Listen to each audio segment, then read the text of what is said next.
Assalamualaikum warahmatullahi wabarakatuh. Syekh Daralun, saya ingin menjawab sedikit masalah tentang video Abu terhadap pelarangan membaca Al-Quran dengan cara memakai mikrofon. Hai, Abu kan getam beut. Yang getam kabut Quran dengan cara yang bangai. Yang getam li Abu kabut Quran mengganggu orang sakit. Yang netam li Abu watak kabut Quran mengganggu orang ibadah di rumah. Karena orang yang rumahnya kan mandum sehat, kan mandum gepet, na yang sakit, na yang tengah ibadah dan lain hal lagi. Kehadiran kita yang mengganggu orang lain di dalam Islam hana gebi. Maka yang bantah surah Abu cicik. Nyona ya beut trom ke. Hana ya beut. Pakan hana mu phom. Oh dah pegah na peci ya tule nyan tungku bangai, tungku ngut.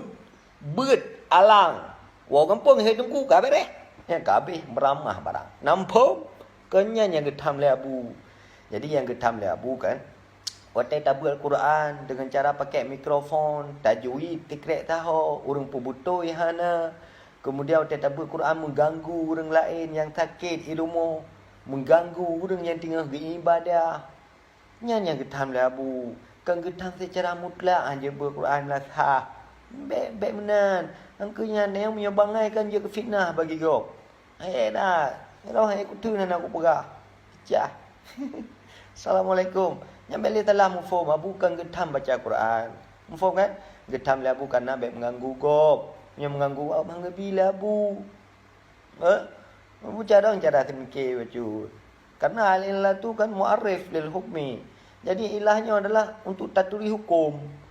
Jadi hukum gelarang li Abu karena nama pathid. Muyuhan nama pathid, nak timbul masalah yang menjadi maqasid syariah, puput laju hana getam li Abu. Nyata nekalan li Abu, hana ada hikmah. Hikmah yang sinkron dengan maqasid syar'i, hana ada. Yang nang ke mapathid, ibu Quran dikret tahu. Mengganggu orang yang dengar, mengganggu orang yang sakit, mengganggu orang yang tengah ibadah. Nampak?